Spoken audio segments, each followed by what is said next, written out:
Episode opening സീനിൽ big mom attack ചെയ്ത് തകർത്ത് കളഞ്ഞ ആ ഒരു ഐലാൻഡ് കാണിക്കും. ഐലാൻഡ് ആണെങ്കിൽ മൊത്തത്തിൽ തകർന്ന് തരിപ്പണമായി അങ്ങനെ കിടക്കുകയാണ്. ഉടനെ ബിഗ് മോമിന്റെ മക്കളെല്ലാവരും ചേർന്ന് big mom lifespan collect ചെയ്ത 16ാമത്തെ മകന്റെ അടുത്തേക്ക് വരും. അവനാണെങ്കിൽ ബോധമില്ല. അവരെല്ലാവരും ചേർന്ന് അവനെ എഴുന്നേൽപ്പിക്കാനായിട്ട് ശ്രമിക്കും. പക്ഷെ അവന് യാതൊരു അനക്കവും.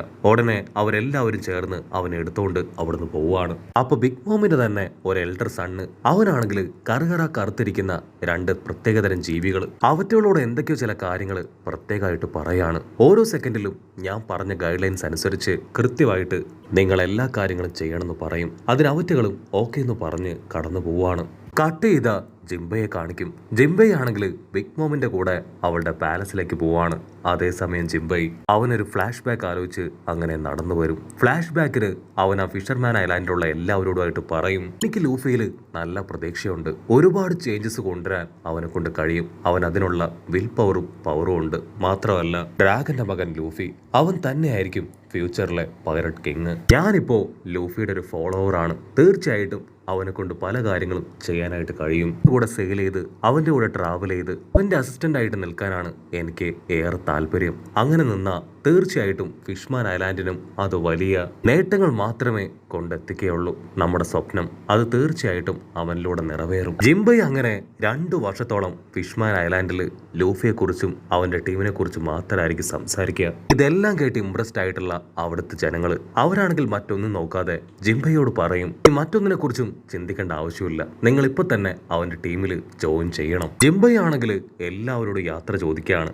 ആക്ച്വലി നമ്മുടെ ജിംബൈ ആദ്യം അവൻ നെപ്റ്റ്യൂൺ ആർമിയിലെ ഒരു മെമ്പർ ആയിരുന്നു. അതിനുശേഷം ആ ഒരു ആർമി അത് തകർന്നു കഴിഞ്ഞപ്പോൾ അവൻ ഈ ഒരു പൈററ്റ് ടീമിനെ ക്രിയേറ്റ് ചെയ്ത് അവരുടെ ഹെഡായി മാറി. അതിനുശേഷം ജിംബൈ ഒരു വാർലോഡായി മാറി. പിന്നീട് ഇവരുടെ യൂഗോ കിങ്ഡം അതിനെ കൂടുതൽ വളർത്താനായി ബിഗ് മോമിന്റെ കൂടെ ചേർന്ന് ഐലാൻഡിന് വേണ്ടുന്ന സപ്പോർട്ട് അത് നന്നായിട്ട് കൊടുത്തു. ഉടനെ ഈ കാര്യങ്ങളെല്ലാം നല്ല അറിവുള്ള ജനങ്ങള് അവർ ജിംബൈയോട് തീർത്തു പറയും, ഇത്രയും കാലവും നീ മറ്റുള്ളവർക്ക് വേണ്ടിയാണ് ജീവിച്ചത്, ഇനിയെങ്കിലും നീ നിന്റെ കാര്യത്തിന്, നിന്റെ ആവശ്യത്തിന്, നിന്റെ ഇഷ്ടത്തിനനുസരിച്ച് ഫ്രീ ബേർഡായിട്ട് ജീവിക്കണം. സോ ധാരാളമായിട്ട് നിനക്ക് ലൂഫിയ ടീമിന്റെ കൂടെ പോയി ചേരാം, ഞങ്ങൾക്കതിൽ സന്തോഷം മാത്രമേ ഉള്ളൂ.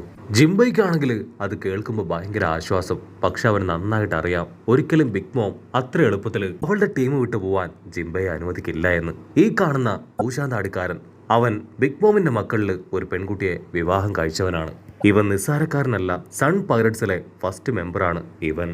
അടുത്ത നിമിഷം അവന്റെ വൈഫ് ബിഗ് മോമിന്റെ 29ാമത്തെ മകള് അവൾ അവിടേക്ക് വരും. അവള് ഹാഫ് ഹ്യൂമണും ഹാഫ് മർമെയ്ഡുമാണ്. അവൾ ഓടി വന്ന് അവളുടെ ഹസ്ബൻഡിനെ ആഞ്ഞടിക്കുകയാണ്. സത്യം പറയ്, നിങ്ങൾ എല്ലാവരും എന്നെ കുറിച്ച് എന്തോ കാര്യമായിട്ട് സംസാരിക്കായിരുന്നില്ലേ, എനിക്കത് എന്താണെന്ന് അറിയണം. അവനാണെങ്കിൽ അവളുടെ കാല് പിടിച്ച് പറയും, അയ്യോ ഇല്ല, അത്തരത്തിൽ നിന്നെ കുറിച്ചൊന്നും ഞങ്ങൾ പറഞ്ഞിട്ടില്ല. അടുത്ത നിമിഷം അവൾ നോർമലായി മാറി അവനങ്ങനെ ഹഗ് ചെയ്യാണ്. മറ്റൊരു ഭാഗത്ത് നമ്മുടെ ജിംബൈ അവൻ ബട്ടക്സീമയോട് യാത്ര പറയും. അവസാനമായിട്ട് ജിംബൈ ഇപ്പോ ബിഗ് മോമിന്റെ മകളോട് യാത്ര ചോദിക്കുകയാണ്. അതിനവളാണെങ്കിൽ ജിംബൈനെ കൂടുതൽ പേടിപ്പിക്കും. ഒരിക്കലും നിനക്ക് അമ്മയുടെ ടീമിൽ നിന്ന് പോകാനായിട്ട് കഴിയില്ല.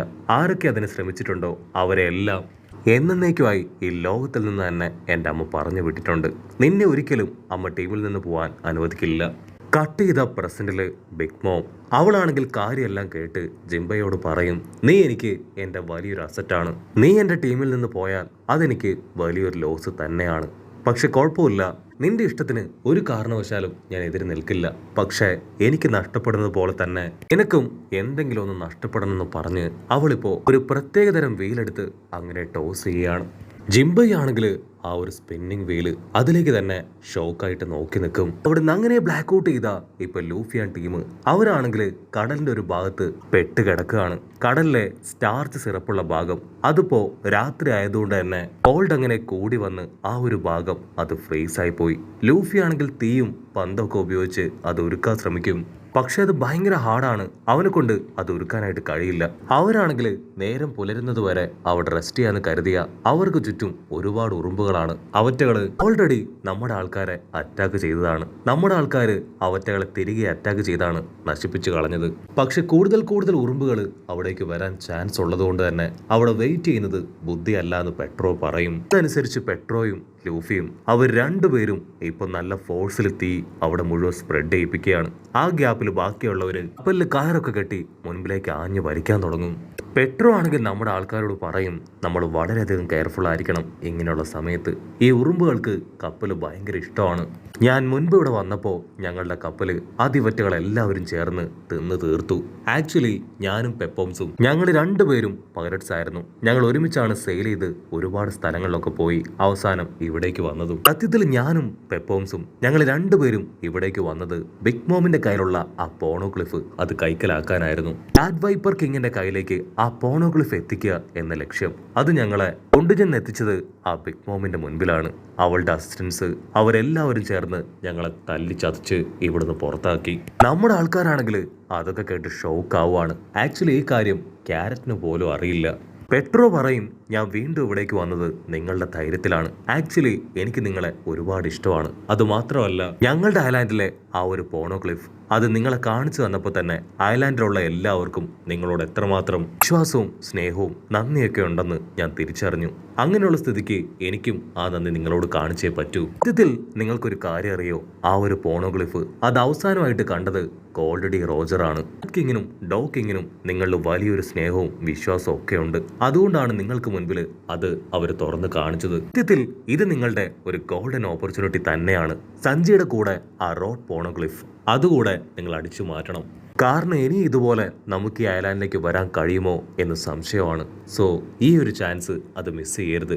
ബിഗ് മോമിന്റെ കയ്യിലുള്ള പോണോഗ്ലിഫ് അത് സാഞ്ചിയോടൊപ്പം അടിച്ചു മാറ്റാൻ കഴിഞ്ഞാൽ നിങ്ങളുടെ യാത്രയ്ക്ക് അത് വലിയ പ്രയോജനമായി മാറും. പക്ഷെ നമ്മുടെ ആൾക്കാർക്കാണെങ്കിൽ ഭയങ്കര ടെൻഷനും കൺഫ്യൂഷനും. സാഞ്ചിയെ രക്ഷിക്കണം, അതിനോടൊപ്പം ഈ പോണോഗ്ലിഫ് അതുകൂടെ നമ്മളെ കൊണ്ട് അടിച്ചു മാറ്റാൻ കഴിയോ?